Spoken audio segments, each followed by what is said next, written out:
이제 5월은 우리가 가정의 달이죠. 그리고 보통 교회에서는 5월 달을 가정의 달로 이렇게 여기면서 뭐 어린이 주일, 어버이 주일 뭐 이런 식으로 이러한 날을 좀 지키는 그런 경향이 있습니다. 우리가 사실 뭐 어린이 주일, 어버이 주일 뭐 이렇게 이름을 이렇게 갖는 것이 뭐 그렇게 좋은지는 잘 모르겠습니다.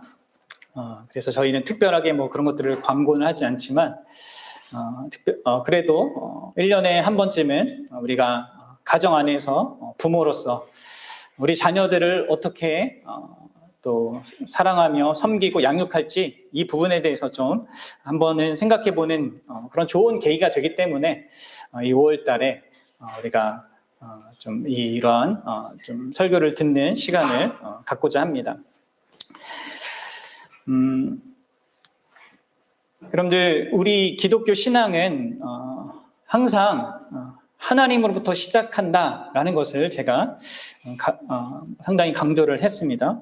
지난 시간까지 구원도 그랬고 또 예배도 그랬고 그리고 전도도 그랬습니다. 모든 것이 하나님으로부터 시작하였고 또 하나님이 그 중심에 계시다는 것을 우리는 항상 선명하게 봐야 합니다. 오늘 우리가 생각해 볼 이 자녀를 대하는 또 우리들의 태도에서도 가장 중요한 것은 바로 하나님, 그분이다라는 것이죠. 뭐 우리 중에는 아직 결혼을 하지 않은 지체들도 있고 또 결혼했지만 아직 그 아이가 이제 기다리고 이제 준비하는 지체들도 있는데 누구든 이 말씀은 여러분들 다 필요하고 들어야 됩니다. 언젠가 우리가 다 부모가 되고 뭐 혹시 뭐 우리 가운데 싱글로 있을 사람이 있을지 모르겠지만 그 사람도 역시나 육체적인 어떤 그런 아이가 없다 하더라도 영적으로는 자신이 어떤 사람을 이렇게 양육하는 그런 역할을 반드시 맡게 돼 있거든요. 모든 신자들은. 그래서 이 자녀 양육에 관한 이야기는 결혼한 사람들뿐만 아니라 결혼하지 않은 사람들에게도 특별히 내가 성도라면 상당히 유익한 거니까요. 잘 이렇게 듣고 적용할 수 있었으면 좋겠습니다. 여러분들, 하나님께서 이 자녀 양육의 중심에 계신다, 이 사실을 먼저 여러분들 꼭 기억하십시오. 오늘 본문에서 잠언의 기자는 이렇게 말하고 있죠. 특별히 6절을 보세요. 마땅히 행할 길을 아이에게 가르치라, 이렇게 말하고 있습니다. 마땅히 행할 길이라는 것은 바로 그것을 규정해 주시는 하나님의 존재를 전제합니다. 그렇죠? 사실 앞에 4절에서 이미 여호와를 경외함은 하면서 여호와를 언급하고 있습니다. 그렇습니다. 우리가 자녀들에게 뭔가를 가르치고 또 자녀를 이렇게 세워갈 때 우리는 먼저 그들에게 마땅한 것을 알게 해주시고 가르치라고 명령하시는 하나님이 계시다는 것을 생각해야 합니다. 여러분들 그렇게 하고 있습니까? 특별히 부모님들은 그걸 생각해 보셔야 합니다. 우리가 자녀를 바라보고 자녀에게 사랑으로 뭔가를 해주고 그들의 요구를 들어주고 할 때마다 항상 이 사실을 기억해야 합니다. 하나님을 거쳐서 자녀를 생각하는 것, 이게 우리에게 너무나 필요한 것이죠. 그러나 여러분들, 이 세상 사람들은 어떻습니까? 이 세상 사람들은 그렇게 하지 않습니다. 특별히 전통적인 사회에서는, 그런 문화에서는 어떻게 합니까? 자녀를 바라볼 때 부모들은 항상 부모의 입장에서 자녀를 생각합니다. 그래서 부모가 자신의 갖고 있는 생각과 기준과 바램을 가지고 자녀들에게 자꾸 투영을 하죠. 그렇게 함으로써 자녀들을 억압하는 일들이 이 전통 사회에서는 많이 있었습니다. 그래서 자녀들이 자기가 원하는 대로 자라가도록, 자기가 원하는 만큼 공부를 해내고 자기가 원하는 만큼 직장 또 들어가고 또 자기가 원하는 사람하고 결혼하고, 심지어 그렇죠? 부모가 원하는 것을 대신 이루어주는, 한마디로 자녀는 부모의 어떤 수단이, 부모가 원하는 것을 이루는 그 수단처럼 여겨졌습니다. 그 안에서 얼마나 많은 자녀들이 억압과 짓눌림 속에 살았고 또 그 가운데 얼마나 이런 비정상적인 어떤 그런 인격을 가지고 이렇게 자라갔는지 모릅니다. 그러다 보니까 여러분들 한편에 오늘날의 일반적인 그 도시 문화나 현대 사회는 어떻습니까? 그런 전통이 너무나 잘못됐다라고 단정짓고 또 다른 극단으로 치닫습니다. 이제는 부모가 아니라 온통 아이 중심적으로만 그 관계를 바라봐요. 부모 세대로부터 받은 어떤 왜곡되고 억압적인 그런 요구들에 대해서 치를 떨면서 자기는 부모처럼 되지 않겠다고 하면서 모든 것을 자녀에게만 맞춰주는 그런 성향을 보입니다. 공부도 너가 하고 싶은 대로 하고, 직장도 너가 갖고 싶은 대로 갖고, 결혼도 너가 원하는 사람, 심지어 동성이어도 괜찮다라는 식으로 접근하고 있는 것이죠. 자녀가 하는 모든 것을 다 긍정하려고 합니다. 오늘날이 많이 그렇죠. 그 결과 어떻게 됩니까? 이기적이고 자기만 생각하는 그러한 자녀로 자랍니다. 이전에는 자녀가 혼자 힘들었다면 이제 그 자녀 때문에 다른 사람들이 힘든 그러한 현실을 우리가 살게 된 거예요. 그러나 여러분들 기독교는 그리고 우리 신자는 전혀 이런 세상이 말하는 그런 기준 속에 있지 않습니다. 우리가 자녀를 바라보고 대하는 관점은 전적으로 달라야 합니다. 전통적인 것도 아니고 현대적인 것도 아닙니다. 성경은 우리에게 이 자녀와 부모의 관계에서 중심은 부모도 아니고 자녀도 아니고 오직 하나님이라고 말하고 있는 것입니다. 사랑하는 여러분, 여러분들은 자녀를 대할 때 하나님을 생각하십니까? 그들에게 말할 때, 그들에게 뭔가를 해줄 때, 또 그들의 요구를 들어줄 때 하나님을 그 중심에 생각하느냐 말이에요. 그냥 이쁘니까 해주고, 그냥 내가 원하는 것을 그냥 자녀가 하기를 원하니까 말하고 하는 그런 세상적인 그런 방식으로 우리가 하고 있지 않은지 보셔야 합니다. 자신을 돌아봐야 합니다. 주로 우리는 내가 어떤 환경 속에 자라왔느냐를 그대로 이렇게 자녀들에게 투영하거나 그것을 극단으로 내가 부정적인 걸 경험하면 또 다른 극단으로 자녀를 대하는 경우가 많거든요. 그래서 여러분들 이런 부분에 있어서 우리는 세상이 말하는 것, 내가 경험한 것이 아니라 하나님이 말하는 것을 생각하셔야 돼요.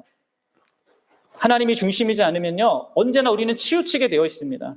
특별히 저는 상당히 부모 중심적으로 이 부모 중심적인 그런 가정에서 자랐기 때문에 제가 제 자신을 살피지 않으면요, 저도 모르게 우리 자녀 보윤이나 보성이에게 상당히 약간 가부장적이고 또 약간 이러한 식으로 이렇게 대하고 있는 모습을 저도 발견합니다. 이게 부모님이 좀 강하고 엄격하게, 특별히 아버지께서 그랬기 때문에 그래요. 여러분들도 자신의 모습을 잘 살피셔야 합니다. 자, 그래서 다시 한번 여러분들에게 말씀드리겠습니다. 신자인 자녀는요, 우리가 함께하고 있는 이 자녀들이 어디에서부터 온 자인가를 생각할 수 있어야 됩니다. 그렇죠? 우리의 자녀들은요, 이 부부, 아내와 남편 두 사람이 만들어낸 존재가 전혀 아닙니다. 두 사람이 있다 하더라도 자녀는 없을 수 있어요. 그렇죠? 내가 원하는 대로 갖는 게 아닙니다. 제 주변에도 7년, 8년 동안 이게 결혼 생활을 하고 있는데도 불구하고 자녀가 없는 부부들이 많아요. 그리고 우리 지체들 중에도 한 7년 만에 아이를 가진 그런 지체도 있잖아요. 정말 서로 아무 문제가 없는데 자녀가 생기지 않는 경우도 있단 말이에요. 부부가 되어 같이 산다고 해서 자녀를 갖는 것이 당연한 것이 아니에요. 자동적인 것이 아닙니다. 생명의 주관자는 하나님이에요. 사실 저와 저희 아내는 1년 정도 좀 이상은 이렇게 신혼을 갖기 원했습니다. 그런데 이제 잘 안 됐죠, 그게. 2달 만에 그냥 보윤이가 하나님께서 보내주셔서 참 계속 미안한 마음을 저는 갖고 있지만, 여러분들 제가 이거는 약간의 논외적인 얘기이기도 하지만 웬만하면 여러분들 자녀 계획을요 너무 철저하게 지키려고 하면 안 됩니다. 그러니까 우리 두 사람이 모든 것을 다 주관하려고 하면 안 됩니다. 요즘에 임신 안 되는 그런 부부들을 보면 주로 이런저런 이유 때문에 몇 년 동안 이렇게 자녀를 갖지 않기로 하고 그렇게 그 기간을 길게 보낸 만큼 자녀를 갖는 그 기간이 이렇게 어려워지더라고요. 그래서 지나치게 인위적으로 모든 걸 하면 여러분 그렇게 부정적인 결과를 꼭 갖습니다. 그래서 너무 막 지나치게 그거를 이렇게 지키려고 하면 안 됩니다. 하나님께서 주시고자 하는 그런 어떤 의도와 또 주시는 그런 현실이 있는 것을 인정해야 되는 것이죠. 계획 없이 무작정 그렇게 하라는 게 아니라 계획을 하더라도 하나님의 더 큰 주권과 그것을 인정해야 한다는 것입니다. 자, 그리고 그런 맥락에서 이 하나님이 주신다는 맥락에서 우리 자녀를 보면 결국 우리는 뭘 파악할 수 있습니까? 자녀는 하나님께서 보내주신 것이지 우리의 소유가 전혀 아니라는 거예요. 따라서 우리가 원하고 바라고 소원하는 것을 대신 이루어줄 대상이 아니라는 것을 명확하게 아셔야 합니다. 하나님께서 보내주셨습니다. 우리의 소유로 보내준 것이 아닙니다. 잠시 우리에게 맡겨주신 거예요. 또 하나님께서 자녀를 주셨다는 것은 동시에 우리가 자녀와 완전히 분리된 그런 어떤 완전히 이 다른 어떤 관계성 속에 있는 외부인처럼 있는 대상도 아니라는 거예요. 자녀는 우리와 전적으로 다른 인격체가 맞지만 그러나 하나님께서 우리를 부모 역할 하게 하시고 또 자녀를 자녀 역할 하게 하셔서 그렇게 특별한 관계로 엮어주신 그런 관계입니다. 그래서 넌 너고 너 인생은 너고 내 인생은 나야. 요즘에 그런 부모들 많이 있거든요. 그렇지도 않아요, 여러분들. 이 지대한 서로 영향을 미치는 관계로, 소중한 관계로 이 세상에 존재하지 않는 그 복된 관계로 연결시켜줬단 말이에요. 그래서 여러분 그 관계를 소중히 여겨야 합니다. 내 소유는 아니지만 그럼에도 불구하고 아주 소중한 대상과 존재로 그렇게 여겨야 한다는 것이죠. 그것이 어떻게 할 때만 가능합니까? 하나님을 기억할 때만 가능하게 돼요. 그렇지 않으면 우리는 자꾸 극단으로 치우친단 말이에요. 우리 자녀들도 마찬가지입니다. 우리 여기 있는 우리 이쁜 아이들, 여러분들이 부모님을 소중히 여겨야 되는 것은 여러분들에게 잘해주기 때문이죠. 그렇죠? 그것도 분명한 이야기지만 하나님께서 여러분들에게 부모님을 만나게 해주셨기 때문에 선하신 하나님이 여러분들을 위해서 지금 여러분들이 살고 있는 그 부모님을 하나님이 주셨기 때문에 여러분들은 부모님을 소중히 여기고 존경하고 사랑해야 하는 거예요. 부모와 자녀들이 다 하나님을 중심으로 해서 그렇게 서로를 바라봐야 합니다. 자, 이러한 하나님 중심적인 관계의 맥락에서 여러분들 부모가 자녀를 양육하는 데 있어서 가장 중요하게 해야 될 자녀를 양육하는 데 있어서 가장 중요하게 해야 될 일이 뭐냐? 그래서 오늘 본문이 말하는 것처럼 마땅히 행할 길을 가르치는 것입니다. 사랑 여러분, 여러분들은 마땅히 행할 길을 자녀들에게 가르치고 있습니까? 또 앞으로 여러분들은 생각하셔야 돼요. 결혼하고 이제 자녀를 가지실 분들은 생각해야 합니다. 나는 자녀에게 마땅히 행할 길을 가르쳐야 한다라는 것을 아셔야 합니다.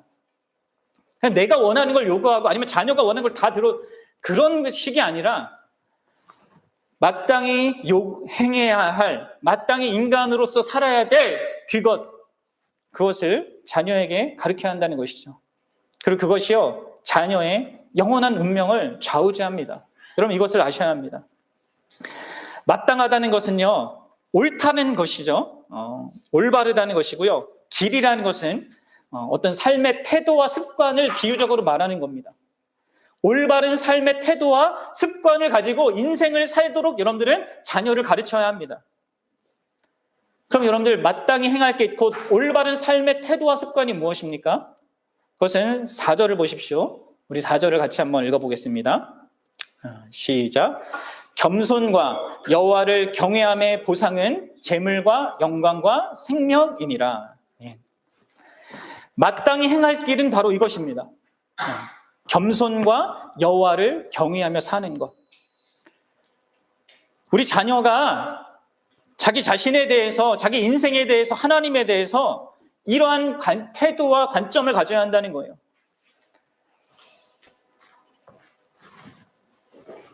자신이 하나님께로부터 온 피조물이라는 사실, 하나님이 아니고 자기의 뜻대로 모든 것을 이루는 그런 하나님의 존재가 아니라 한낱 피조물에 지나지 않는 인간이라는 사실, 그런 자신에 대한 겸손한 이해가 있어야 되고요. 또 그런 자신을 존재케 하신 하나님이 계시고 그분을 경외하는, 그분을 존귀히 여기는 그런 삶의 태도와 중심이 있도록 자녀를 양육해야 한다는 것이죠. 그럼 여호와를 경외하는 이것이 잠언서 전체의 핵심 주제입니다. 잠언은 이 여호와를 경외하는 것이 모든 지식의 근본이라고도 말해요. 그럼 여호와를 경외하는 게 뭡니까? 여호와를 경외하는 것은 그 대상을 가장 존귀하게 여긴다는 것입니다. 하나님을 가장 귀하게 또 가장 사랑하게 된다는 것을 얘기해요. 그래서 그 대상이 싫어하는 것을 나도 원치 않고 그 대상이 기뻐하는 것을 나도 기뻐하는 그런 삶의 중심과 태도를 갖는 것을 말합니다. 그럼 이러한 지식은 단순한 이론적인 지식이 아니에요. 진짜 관계 속에서 우리의 삶을 형성하는 그런 지식입니다. 우리 아이들이 자기를 생각하고 타인과의 관계를 생각하고 이 세상의 어떤 세상의 역사나 어떤 이 삶의 사람들과의 관계, 자기 직업 이런 모든 것을 생각할 때 하나님을 중심으로 두고 하나님을 경외하는 것 가운데서 그 모든 것들을 생각하는 것, 그것을 우리가 아이들이 어렸을 때부터 그것을 가르쳐야 하는 것입니다. 여러분들 이러한 하나님을 경외하는 이것은요 결코 선택적인 일이 아니에요. 다른 길보다 조금 더 나은 길이 아닙니다. 우리 인생의 길에는요, 올바른 길은요, 이 길밖에 없어요. 이 길은 4절이 말하듯이 재물과 영광하고도 관련되어 있지만 무엇보다도 멸망하지 않고 생명을 얻는 것과도 관련됩니다. 재물이나 세상 영광으로도 살 수 없는 자녀의 영원한 운명이 여러분들이 이 길을 자녀들에게 가르쳐 주느냐에 달려 있는 거예요. 잘 가르쳐 주느냐. 사랑하는 여러분, 이 일은 결코 쉬운 것은 아닙니다. 그렇죠? 특별히 우리 자녀의 부패한 본성이 이것을 거부합니다. 반항적으로 거부하기도 하고요. 때로는 또 수능적으로 교묘하게 거부합니다. 말 잘 듣고 교회 잘 나가고 난 말로는 예수님을 믿는다고 하지만 속으로는 안 그러는, 교묘하게 거부하기도 해요. 여러분들 부모의 이러한 가르침, 마땅히 행할 길을 가르치는 부모의 애쓰머시는요 자녀들이 이것을 자동적으로 가질 수 있지 않습니다. 그냥 내버려두면 자녀는 여호와를 경외하기는커녕 5절이 말하는 것처럼 패역한 자의 길로 나아가게 되어 있습니다. 우리의 본성이 그렇기 때문에 그렇습니다. 여호와를 경외함 없이 살아가는 그 인생은 아무리 외적으로 성공한 것처럼 보여도요 그것은요 벼랑 끝으로 달려가는 거예요. 5절이 말하듯이 가시와 올무가 있는 길로 나아가는 것입니다.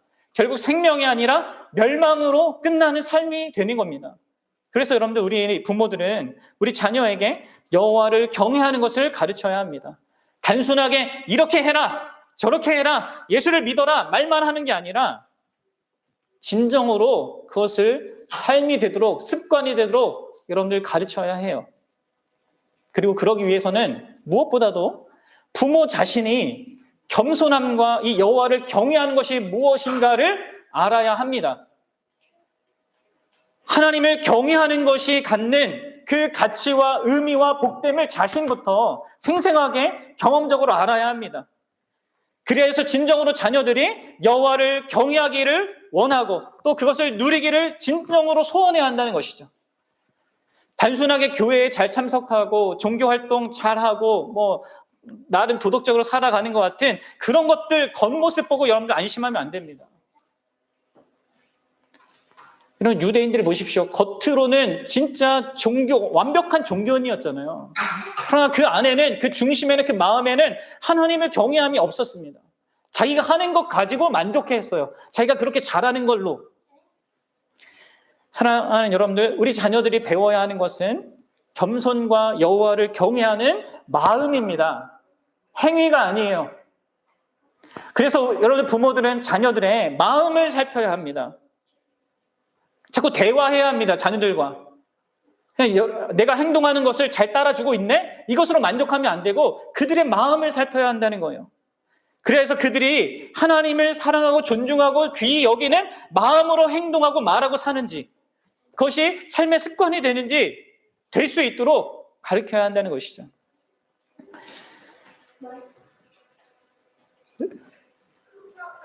여러분, 우리가 말로 가르치잖아요? 그러면 역시 자녀들도 말로만 그렇게 여호와를 경외한다고 합니다.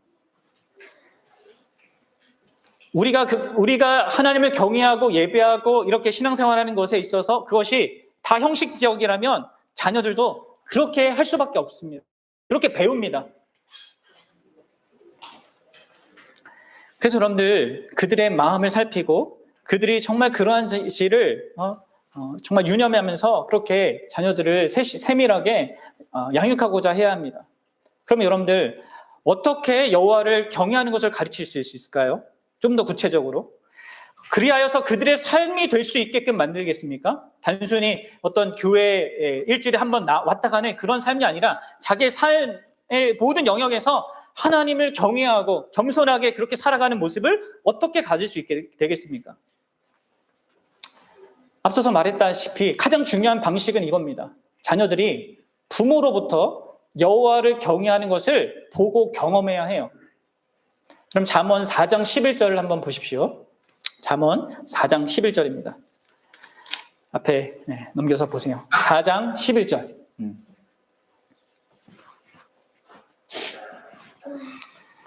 같이 읽어보겠습니다. 시작. 내가 지혜로운 길을 내게 가르쳤으며 정직한 길로 너를 인도하였은즉. 이제 아비가 자녀에게 하는 얘기예요. 내가 너를 지혜로운 길을 내게 가르쳤고 정직한 길로 너를 인도했다. 그러니까 부모가 이러한 여호와를 경외하는 그 길을 먼저 보이면서 인도해가고 있는 것을 지금 보여주고 있습니다. 우리는 자녀들이 여호와를 경외하는 것이 삶의 경험이 되도록 그것이 부모로부터 경험되어지도록 해야 합니다. 가정이라는 환경 속에서 그래야 합니다. 여러분들은 최초의 선생님이에요. 아이들에게. 그래서 여러분들을 통해서 아이들은 여호와를 경외하는 것이 무엇인지를 봅니다. 그것이 이론이 아니라 삶이라는 것을 여러분들을 통해서 배울 수 있어야 한다는 것이죠. 주일날에 교회 행사 참여하는 특정 행위가 아니라 여러분들의 전 삶에서 그것이 드러나는 것을 자녀들이 봐야 합니다. 그래서 부모와의 관계 속에서 그들의 삶에 정말 밑바탕이 되고 뿌리가 되도록 삶 속에서 체득되도록 해야 하는 것이죠. 경외해라, 믿어라 이렇게 말로만 되는 게 아니라는 거예요. 몸으로 체득되어야 한다는 것입니다. 그리고 이런 점에 있어서 특별히 부모들은요, 가정 안에서 뭔가를 계획하고 판단하고 행동할 때마다 자녀들이 보고 있다는 것을 보셔야 합니다. 생각하셔야 합니다. 자녀들은 부모가 어떤 가정에 있는 결정들을 할 때, 판단을 할 때 그것을 하나님을 경외하면서 하는 것인지 아닌지를 항상 지켜보고 있습니다. 여러분들은 모든 일을 결정하고 판단할 때마다 진짜 하나님을 경외하고 하나님을 마음의 중심에 두고 하고 있음을 자녀들에게 알려주고 보여줘야 하는 것이에요. 그러면요, 그렇게 부모로부터 그런 것들을 본 사람은 늙어서도 그 길을 떠나지 않아요. 물론 성장의 과정 중에 회의하는 순간도 있고 갈등하고 방황하는 그런 경우도 있을 수 있습니다. 그러나 어릴 때부터 그것을 충분히 삶으로 체득된 그런 사람은요, 그 길을 떠나지 않아요. 말로만 들은 자녀들 있잖아요. 여호와를 경외해, 예수님 잘 믿어. 그냥 단순하게 말로만 들은 사람은요, 그리고 여호와를 경외하는 그 모습을 우리 자녀들이 보지 못한 사람은요, 동일한 신앙을 갖게 됩니다. 여호와를 경외하는 것을 바르게 배우지 못하고 건성으로 그냥 종교적인 껍데기만 가진 그러한 모습으로 신앙생활을 하게 되는 거예요. 위선자 그런 부모 밑에서는 위선자 자녀가 나올 수밖에 없습니다. 예수 믿는 것을 형식적으로 하는 부모가 있으면 그 자녀도 꼭 그렇게 형식적으로 합니다. 여러분들, 이것은 우리가 여호와를 경외하는 그런 면에 있어서 우리 부모들이 완벽해야 한다는 것을 말하는 거 아닙니다. 여러분들, 그럴 수도 없어요. 우리가 어떻게 완벽합니까?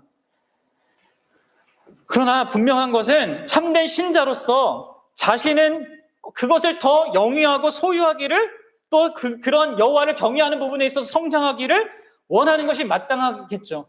그렇죠? 신자라면 자기 자신도 그러기를 바랄 거고요. 또한 뿐만 아니라 우리의 자녀들이 그러한 자녀로 자라기를 원하게 될 것입니다. 그리고 여러분들이 그런 일에 소홀히 하면 우리 자녀들이 여호와를 경외하는 것과 전혀 다른 길을 갈 수밖에 없음을 아셔야 합니다. 여호와를 경외하는 것을, 가장 중요한 것을 여러분 가르쳐야 합니다. 뭐 음악을 잘하고 뭐 운동을 잘하고 공부를 잘하고 이런 게 중요한 게 아니에요. 뭐 중요하죠. 근데 여호와를 경외하는 것과 비해서 말하는 거예요. 여호와를 경외하는 것을 가르치지 않으면 여러분들 그 자녀는 다른 무엇에 점령당하게 되어 있습니다. 다른 것을 더 사랑하고 예배하게 되고 그것을 추구하게 되고 그것 때문에 왔다 갔다 하는 인생이 될 수밖에 없어요.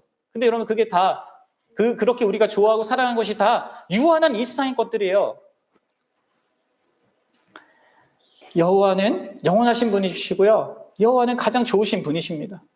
우리 하나님은 이 여호와를 경외하는 삶을 부모가 가장 먼저 소중히 여기고 자기 존재의 절대 가치로 인정하고 믿는 그 확신이 부모에게 먼저 있어야 되고요. 자기의 모든 삶을 통하여서 어떻게 하든지 이것을 가리키기 위해서 애써야 합니다. 여러분들이 가정에서, 직장에서, 여러분들이 쇼핑을 할 때, 그리고 아이들과 어디 놀러 갈 때, 또 다른 어떤 이웃과 지내는 그 모든 모습에서 자녀들이 봅니다. 그걸 꼭 기억하십시오. 그리고 이렇게 여호와를 경외함을 가르친다는 그 부모의 입장에서 할 때, 하나님이 중심이 된다고 했을 때, 좀 더 구체적으로 얘기하면 여러분들 하나님의 말씀이 여러분들의 기준이 되어야 합니다. 그러니까 부모가 그럼 여호와를 경외하는 걸 어떤 모습으로 보이냐? 다른 게 아니에요. 결국 여러분들이 이 하나님의 말씀을 기준으로, 이 중심으로 뭔가를 선택하고 결정하고 행동하느냐, 그것이 결정적인 겁니다. 여러분들이 삶의 모든 그 먹고 행하고 놀고 하는 그런 모든 것 속에서, 직장에서 하는 것과 다른 모든 삶의 영역에서 이게 부모가 먼저 하나님의 말씀을 중심으로 해서 그렇게 하느냐, 이게 상당히 중요해요. 우리는 얼마든지 다른 세상의 지식이나 나의 기질이나 나의 성향대로 어떤 상황을 대면하고 해결하려고 합니다. 특히 어려운 상황이 닥치면 그러죠. 네, 어려운 상황이 닥치면 우리는 자꾸 세상적인 방법과 이런 것들을 다 이렇게 끄집어내서 혹은 내 기질대로, 내 반응대로 하려고 해요. 근데 여러분들, 그것 속에서, 그런 모든 상황 속에서 자녀들이 부모가 하나님의 말씀을 갖고 고심하는 것을 볼 수 있게 해주셔야 합니다. 하나님의 말씀을 존중하고 사랑해서 그것대로 행하고자 하는, 말씀대로 살고자 하는 그것들을 자녀들이 봐야 한다는 것이에요. 그래야지만 자녀들도 이 말씀을 소중히 여기고 귀하게 여기는 것입니다. 어떤 중요한 결정을 할 때, 어떤 중요한 판단을 할 때 말씀의 권위가 높다는 것, 부모는 거기에서 이 말씀 때문에 이렇게 하는 거구나 라는 것을 우리 자녀들이 봐야 한다는 것이에요. 그럼 나중에 교회에 오래 다녔는데 커서 하나님의 말씀에 관심이 없고 또 이 권위를 인정하지 않고 받아들이기 힘들어하는 사람들, 그 사람 대부분은 여러분들 어렸을 때부터 그것이 삶에 체득되지 않았기 때문이에요. 그래서 여러분들 그들은 여호와를 경외하는 것을 상당히 추상적인 것으로, 또 단편적인 것으로 이해합니다. 성경 한 구절, 성경을 읽은 거, 교회에 참석한 거, 예배에 참석한 거, 기도 잠깐 한 거, 단편적으로 이해하는 거예요. 여호와를 경외하는 것을. 아니, 여러분들의 삶 속에서 부모들이 하나님의 말씀의 기준으로 모든 것들을 생각하고 판단하는 그런 것들을 자녀들이 볼 수 있게 해줘야 해요. 그리고 자녀들이 어떠한 것들을 물어볼 때, 이건 다 이 세상 사람들도 이렇게 하는 거야 하는 식으로 그렇게 쉽게 말해서는 안 됩니다. 그럼 여러분들 아이들이 혼돈을 경험하게 됩니다. 세상 사람이 하는 거 그냥 누구나 그렇게 하는 거니까 이렇게 해도 되는 거구나. 이렇게 하면 안 되는 것이죠. 이건 하나님의 말씀에 비추어서 이게 옳은 거다 그른 거다를 분별해주고 이 옳은 것을 선택할 수 있게끔 해줘야 하는 것입니다. 특별히 여러분들, 우리 부모들은 부부 관계를 하나님의 말씀을 기준으로 맺으셔야 합니다. 그런데 오늘날 부부 관계는 어떻습니까? 진짜 극과 극이에요. 남편 중심적인 그런 가정이 있고 아내 중심적인 그런 가정이 있습니다. 예전에는 남편 중심적인 그런 가정이 대부분이었죠. 전통사회에서는. 오늘날에는 아내 중심, 여자 중심적인 그런 가정이 대부분이죠. 그렇죠? 그리고 결혼하다 보면은 그런 과정들을 우리가 거치다 보면 주변에서 다 얘기해요. 그렇죠? 무조건 아내 말 들어야 된다. 이런 식의 이런 이야기들을 많이 한단 말이에요. 물론 예전에는 너무 이제 남편들이 너무 억압적으로 이렇게 했기 때문에 그런 것에 반발로 이런 식으로 나오는데요. 이건 여러분들 우리가 자꾸 세상을 따라가는 거예요. 성경이 뭐라고 하는지를 보셔야 합니다. 성경이 남편의 어떤 역할과 의무, 아내가 남편을 어떻게 대해야 되는지 성경이 말하는 것을 우리는 보고 그것을 지키고 그것을 따르고자 해야 되는 거예요. 성경이 말하는 아내의 역할과 의미, 그것을 우리가 배우고 알고 그것을 따르고자 해야 되는 것이지, 세상이 이렇고 세상의 분위기가 이렇고 이것을 따라가면 안 된다는 거예요. 그래서 여러분들, 특별히 우리 여성분들, 진짜 성경이 말하는 대로 여러분들 남편을요 존중하셔야 됩니다. 여러분들의 말과 행동 속에서 남편을 가정의 머리로 여기고, 성경이 말하는 대로 위대하다는 얘기가 아니라 하나님이 주신 지위이기 때문에 그렇습니다. 남편이 더 인격적으로 능력적으로 나아서 그런 게 아니라 하나님이 주신 지위가 있기 때문에, 권위가 있기 때문에 여러분들 그것을 존경해야 돼요. 그리고 존중하는 그 모습을 보여야 합니다. 여러분들 말과 행동으로. 그리고 우리 남편들은 우리 아내를 진짜 그 아내의 어떠함에도 불구하고 생명을 다해서 사랑하는 그런 태도와 모습을 보여야 돼요. 존귀히 여겨야 됩니다. 다른 무엇보다. 세상의 그 어떤 것보다, 자기의 어떤 성공과 이런 모든 것보다, 또 친구와 이런 것보다 아내를 가장 소중히 여길 수 있어야 돼요. 성경이 말하는 대로 우리가 그런 모습들을 부부들이 영위하는 것을 영위해야 되고, 우리 자녀들이 그걸 봐야 하는 것이죠.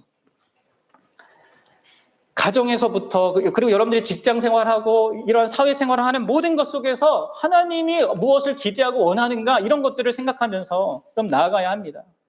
그리고 그것이 삶이 되도록 여러분들도 그걸 삶으로 가지고 있어야 되고요. 그것이 삶이 되도록 해줘야 한다는 것이죠.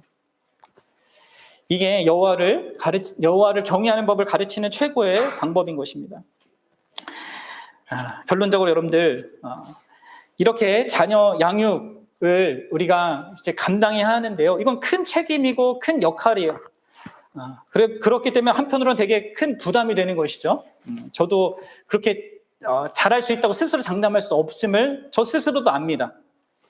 그래서 여러분들, 어떤 의미에서 이게 이 기독교 신앙의 또 가장 정말 이렇게 잘못 보면 모순적이기도 한데 상당히 진짜 너무나 귀한 그런 진리이거든요. 그건 뭐냐면, 이러한 자녀 양육을 하는 데서 가장 중요한 것이요, 이렇게 열심히 하는 것보다 더 중요한 게 있습니다. 그것은 뭐냐면 바로 자신의 무능을 인정하는 것입니다. 자신의 무능력함을 인정하는 거예요. 이런 부분에 있어서 한계와 또 연약함을 갖고 있을 뿐만 아니라 우리 안에는 우리 자녀들을 하나님을 경외하는 자로 이렇게 바꿀 수 있는 그런 능력이 없다는 것을 인정하는 것입니다. 그리고 하나님의 능력을 의지하는 거죠. 그래서 여러분들 바로 기도가 필요한 거예요. 자녀를 양육할 때 자녀를 위하여서 부모가 기도해야 될 이유가 여기 있습니다. 우리가 하나님이 원하는 그 부모가 되어서 그분의 명령을 성실하게 따르고자 한다면 반드시 이 사실을 우리가 인정해야 합니다. 우리는 우리 자녀를 바꿀 수 있는 어떤 능력도 갖고 있지 않습니다. 우리가 최선을 다해서 삶에서 본을 보이고 가르치고 양육하지만 그것만으로는 불충분합니다. 여러분들, 복음을 생각해 보세요. 예수님의 복음은 어느 누구도 다른 사람 안에 참된 변화, 즉 겸손과 여호와를 경외하는 것을 넣어주거나 창조해낼 수 없다는 것을 보여주는 거예요. 예수님이 이 땅에 오셨다는 것이 그것을 보여주는 것입니다. 만약에 그게 가능했다면 예수님은 오실 필요가 없었어요. 예수님의 성육신과 삶과 죽음과 부활은 우리에게는 누군가를 변화시킬 수 있는 능력이 전혀 없다는 것을 보여주는 것입니다. 아무리 부모가 자녀를 사랑하고 자녀를 위해 온 힘을 다해 앞서 말한 모든 것들을 노력한다 하더라도요, 참된 변화는 하나님이 창조해 내시는 거예요. 우리를 수단으로, 우리가 행한 것들을 통로로 사용해서 하나님만이 하실 수 있는 것입니다. 그래서 여러분들, 자녀 양육은요, 자녀를 겸손과 여호와 경외함을 갖기 위해서 자신의 능력을 사용하는 것이 아닙니다. 진정한 양육은 하나님께서 자신의 자녀에게 행하실 그 변화의 사역을 겸손히 받아들이고 믿음으로써 자기에게 주어진 역할을 성실하게 감당하는 데 있어요. 여러분, 우리는 이 사실을 반드시 이해해야 해요. 여러분, 자녀를 변화시키기 위해서 우리에게 지위와 어떤 권위를 주셨어요, 부모로서의.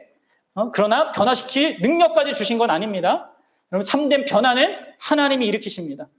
우리가 자꾸 이 사실을 잊으면요, 우리는 자꾸 협박이나 어떤 보상이라는 것을 통해서 자녀들의 변화를 유도하려고 합니다. 잠시 변화하는 그것을 가지려고 하는 그 유혹에 빠지게 돼요. 순간적으로 자녀들의 환심을 사거나 두려움을 줘서 변화를 갖게 하는, 그리고 그것으로 만족해야 할 수 있습니다.